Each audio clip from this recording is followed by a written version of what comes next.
It's the morning drive. My name's Tim Elliott. This is Mira Business FM. This morning, lots of talk about retail businesses, lots of talk about markets on the program. And we're going to continue in that vein in a moment. First of all, you can follow us at mirabusiness.fm. That's on the website. You can watch us, listen to us there. Follow us on social media. We always appreciate a subscription or a like or a thumbs up, whatever it is at your particular platform. To contact us, info@mira.fm, and also you can WhatsApp us very simply. No numbers to remember. WhatsApp.mira.fm.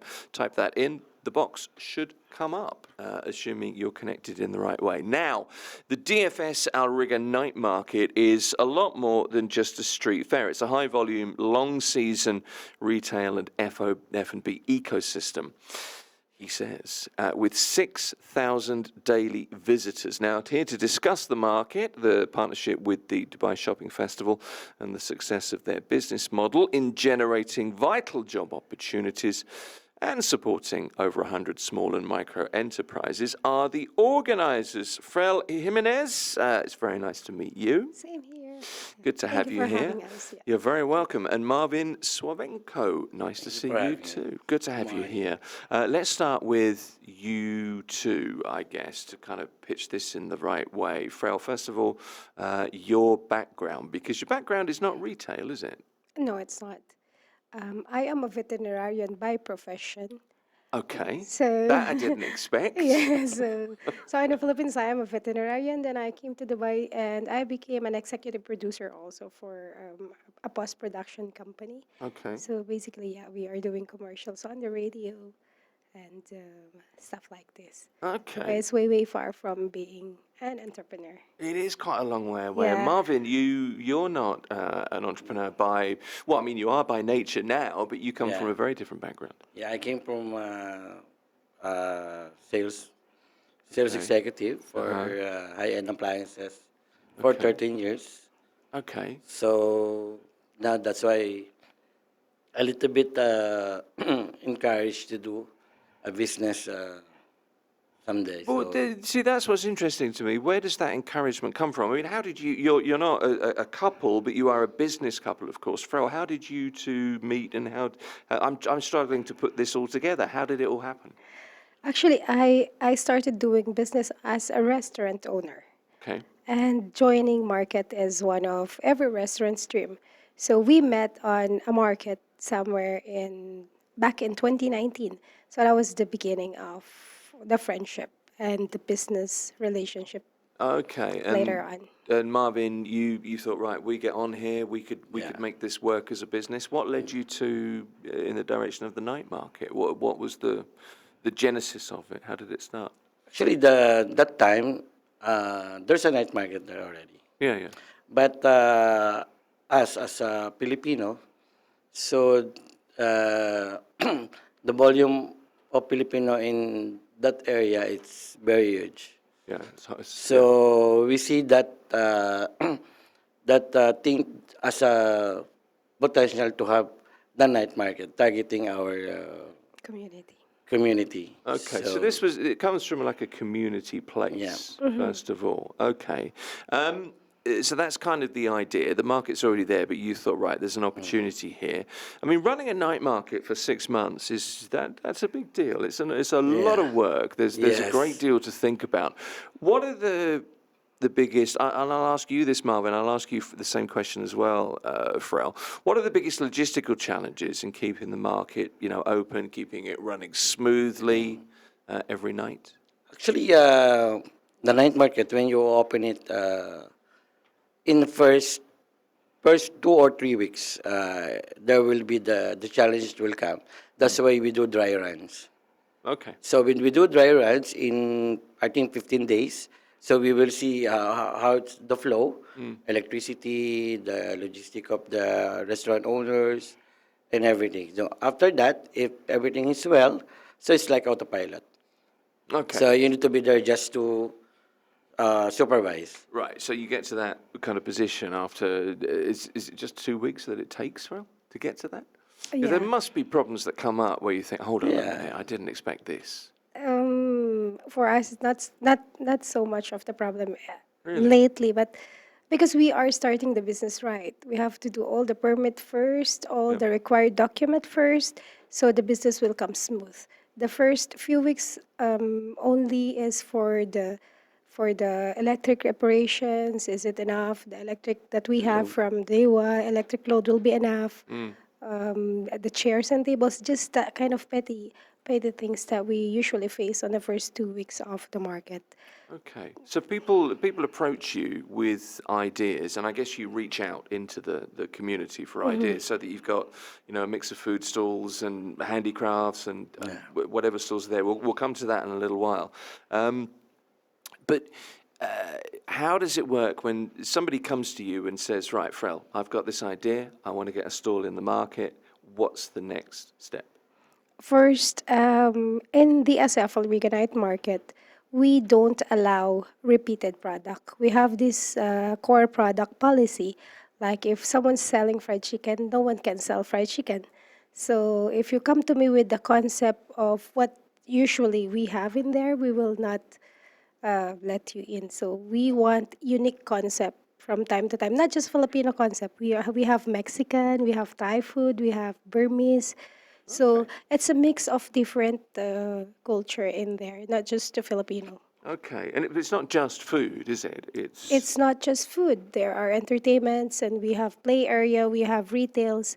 So basically, it's all in one place. Okay. And Marvin, what about if I come to you and say, look, I've got this great idea, and you're like, well, I love your idea of a really good toasted cheese sandwich, because today that's my idea, as far as my imagination goes, I think, at this point. But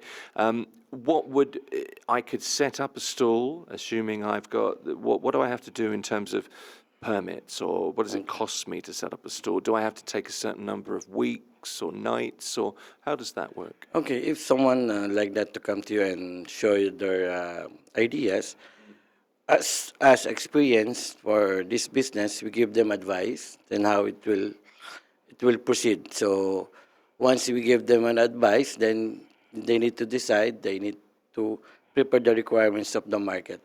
Actually, the hard thing sometimes, because we follow government requirements because we're under tourism. So it requires this license, food watch, and all these things. So sometimes some people that they have a good idea, they don't have this backbone thing.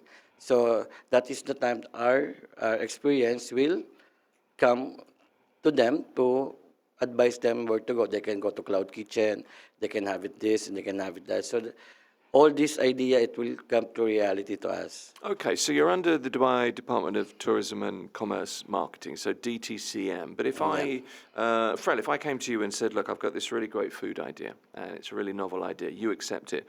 When it comes to, satisfying requirements for food safety and hygiene and all of that stuff, if I'm just the person with the idea, how could I work with you to make sure that I meet those requirements, kind of the regulatory requirements? Or do I have to go and get my own license first? Yes, Okay. it's really mandatory to have a restaurant license. Okay, so you need to do that. Okay, fair enough. And then if I've got all of that in place, and I go away and think, right, I'm going to do this, I'm going to take the leap into the unknown and start this as a business. What do I need to do with you guys? Do I have to sign up for a certain length of time? Contract. So it's a contract agreement Yes. for how many weeks or months? The market runs for 7 months, Right. but we don't have a binding contract with the vendors. For example, you want to join the market, you just have to pay 1 month advance, 1 month deposit. If you did not do well in the next couple of months, you can give us 1 month notice and leave us anytime. At the end of the day, we are not forcing people to stay if they did not succeed. So maybe this is not the right one for you, and you are free to leave at any time. But what's the monthly cost, Marvin, I guess is there an average stall? Does it work We have by we have size? different we have different category. We have retail. Right. So for our retail, it's 7,000 monthly. So that will be a 2x2 kiosk. Okay. Okay. So then we have the food cart. The food cart will allow only sell snacks. So it's not they are not the full-blown restaurant that they can sell everything. So that will cost you around also 7,000. So we have this food kiosk, the full-blown restaurant, that will cost you 27,000. That will the size of 6 meters by 3 meters. Okay, right, I'm with you. Many of your stores are Filipino, and obviously you reached out into the community. 70%. As we said, 70% are there. Was that what was the idea behind that? Was that just because you're part of the community? Was it a specific focus? Or was it something that was, a very specific kind of cultural niche? Were you looking to, get Actually, hold of market share? yeah. Actually, I don't know if there's really a study for this, or we just study, because what we found out that Filipino people in Asian community on that area, we are the highest purchase power. Okay. So Filipino, they can spend 50 to 70 dirham in one sitting. Okay. So that's why we grab that opportunity to.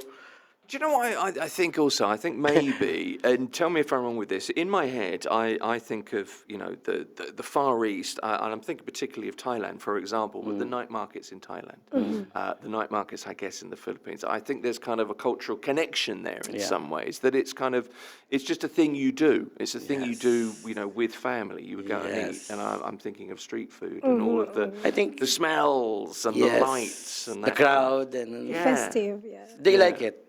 Yeah, Mostly okay. Filipino. Okay, They bring so- their kids, they bring their brother and sister, they eat together. You know this al fresco feeling that you're eating outside with the barbecue and those things. So that's what's Filipino. It's more of a picnic. Yeah, it's like a thing. picnic. Picnic Yeah. thing. Yeah. Okay. So it just kind of happened that it went that 70% of the vendors, the stores are Filipino. The market is part of Dubai Shopping Festival, DSF, which is a huge deal, of course. But how does working with DSF support, your vision for the market, the goals that you have for the market? From? That's a very, very good question, actually. Every time we open the night market, Dubai Tourism, Commerce and Marketing representative will always be with us, supporting us. So this opening, I was talking with him, and he said like, a Filipino are the third most population in the UAE. So I think we are there are around millions of Filipinos in the UAE. So it's always nice to have a place for them to enjoy after working. So this community is perfect. At least give them something to relax after a full day of work. So It's interesting that because we were talking to somebody else from Rack Night Market on this program as well, and I kind of said to him, it's as much about entertainment, this kind of idea, Marvin, as it is about buying and selling goods. It kind of fulfills like a community need. yeah, it's not just about business. It's about the feeling of you're at home. Right. Like it's a home away from home. So that kind of feeling. This is what the market Actually, wants to. There's a lot of things to consider on it, because first, in business perspective, you're encouraging employee to make outside business. Because this employee, they may have a bright idea in terms of business, but the thing they cannot Spend big. come out from the job, so they can do that. Second, Filipino, this always have wanted eating outside, and they want the place that they can, because on our night market, one-stop shop. We have amusement park, we have basketball court, we have food retail and everything. So It's like Filipino heaven if there's a basketball yeah, court there, correct. isn't it? Exactly, yeah. Yes. Yeah. I used to live in Satwa, and the basketball courts were Yeah. besieged by Filipino people at the weekend. But okay, so I get that. So it's a place where you go and you feel, you're comfortable. It feels like you're at home, I guess, in Yes. lots of ways. It's known for being quite kind of an affordable venture. How do you, as the organized, balance keeping prices reasonable for visitors, and then you have to balance that with making sure that vendors see profits? Is that a tough balance to handle, Frel? Not really, because if you are starting a business in the night market, you don't need much of the capital. The capital is not as big as it is when you are setting up your own restaurant. So basically, the food cost will be lesser. That's why they can manage to sell lesser at a lesser cost because the capital and the investment is also lesser. So yeah, it's a good way to start. It's a startup. It's a less investment, Less maximum investment. exposure. Yeah. Okay. What kind of help do you give? I mean, obviously, you've talked a little bit about advice that you give businesses, and I guess guidance as well. But what do you do for the smaller of the entrepreneurs? You know, the less professional, if you like, the newbies to the business, so that they can maybe grow those businesses, so that they can get to the levels that maybe in the back of their mind they're thinking, this could be a big business for me. How do you do that? How do you encourage people? For me, this is what my mantra. When you start the business, you have to start it right. You have to do all the documents that you need and just be fair to everyone. So you have to treat everyone, especially your staff, with the same level of respect. This staff will help you grow your business because they are the frontliner. So this is the advice I'm always telling everyone. So take care of the people you are working with, regardless, big or small, and eventually they will help you grow. They will grow with you. It's always the case, isn't it? If you believe in the business, maybe that's a We pretty good starting point. we also give some back end advice like supplier costing. So how's the food handling? Because most of newbies, they don't have sometimes they don't have background in F&B. So actually, we are restaurant owners. So in things 8 years, 7 years, you're restaurant owners. So we have experience regarding to food handling, so costing, where to get the good supplier, so they can reduce their expenses. So those things you can get from us. We are not limiting our vendor organizer relationship. It's like because we want for our mindset, business is two-way. So I earn, you earn as well. Okay. So whatever we can extend to you, we will do. And also, if you need some veterinary advice, you can talk to Frel too. So, Yeah. there's another Actually, string to the there's a bow. pet shop in the night market. There's also How did I know that there would be? But there is. How do you define, Frel, can I ask you this? Because I'm always interested in this because I get so many different answers to questions like this. How do you define a successful vendor in the market personally? And what metrics do you track to prove that the business model they have is working? Because you get so many people coming in with different ideas, different experiences. How do you define that kind of, that's a vendor that's going to do well and this is why? What's the answer to that, if there is one? well, I can define what I can say is I cannot define a successful vendor, but I can define a successful market. Okay. How can you define a successful market? I think that's a better thing. Yeah. So in night market, we have 105 vendors in the night market, and we are very proud to say that at the end of every season, we have 80% of the vendors stays. Like this 80% of the vendors who are with us since season 1, and we are on season 6 now. So 6 years with us and the same place and the same area every season. So I think they are doing well. For you to stay in the business with us, I think it's pretty For well. that vendor, you're asking which vendor have the potential to success if they have these repeated customers. Right, okay. Because if you get repeated, because when the market opens, in first 1 or 2 months, all these people will go around. All the vendors they will try. So after that rounding, after 1 month or 2 months, those customers they will go to the store that they like. It means you will get repeated customer. Well, it's visible, isn't it? That's, Yeah. that's It where will. we're going. It will. Yeah, okay. You can see it quite straightforwardly. Has the success of the project surprised you? I mean, when you started this, you're going in kind of relatively blind in lots of ways. You're taking a risk. Frel, I mean, there are smiles in this room, so clearly things are going well. But has the speed of the success surprised you? Because this has happened reasonably quickly, I think. Indeed. Up until now, I can't imagine. I'm still on cloud nine. Yani, Okay. I can't imagine that it started with a small dream. Actually, we started COVID. COVID Just time back imagine. in 2020, 2019. It's funny that I was talking to somebody Just earlier this imagine that. morning who started a business in COVID, and my first reaction was, "Are you insane?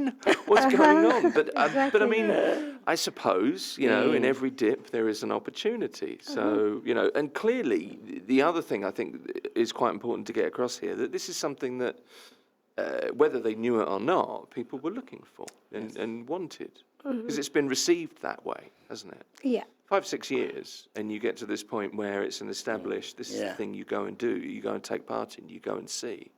Yeah. And I guess for other nationalities, it's like kind of setting foot in the Filipino community in a way. Mostly. There's an element of that, isn't there? Yeah. Yeah, okay. They look there after year by year. They are expecting it to be there. Yeah, well, this is the thing, and it's growing. I mean, you're coming into the festive season as well. It's obviously it's National Day coming up. We've got Christmas coming up, the New Year coming up. And we're the longest celebrating Christmas. Yeah, well, September we started decorating. I can imagine. Yeah, the Christmas. Oh, you drive my wife wild. She's like, no, December the 1st, never before.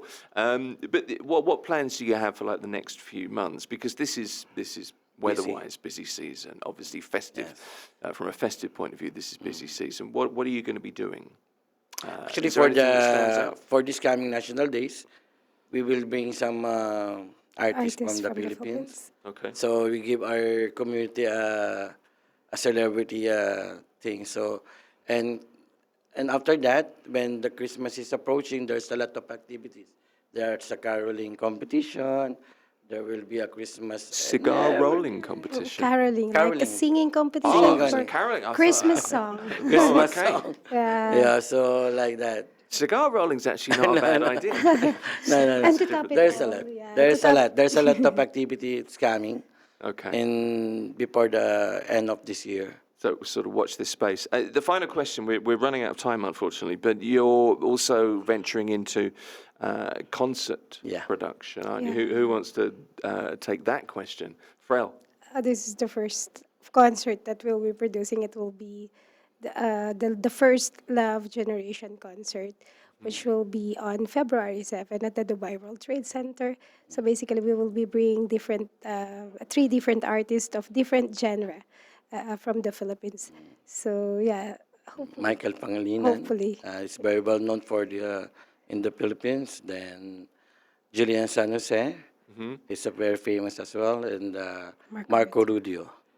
So the Love Generation concept is from All ages, millennial like or millennial, Gen Z, this kind of people from 80s, 90s it's like that. So genre. Yeah. Okay. So the genre, like for me, I born on 82, so my genre is 2000, like this. Right. So this Michael Pangilinan is that genre. So it's a pretty broad show then. Yeah. In terms of And the mix. We cater everything.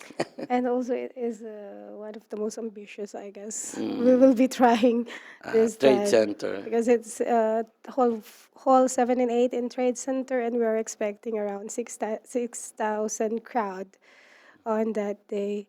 You're So, expecting a 6,000 crowd. Let's see how do you handle the 12,000 that might turn up. Fingers crossed. Yes, it's quite ambitious indeed. Well, look, all the best with that. I hope that goes well. Good luck with the night market and the festive season. For now, DFS Al Rigga Night Market is a huge street fair. The 2 organisers, Frel, Jimenez or Jimenez? Jimenez. Okay. I was close. And Marvin Suavengco. With us in the studio here. Great to talk to both of you, Frel. Thank you. Thank you. Thank you so much. Thank you for having us. You're for very having welcome. us. It's our pleasure. This is Mira Business FM.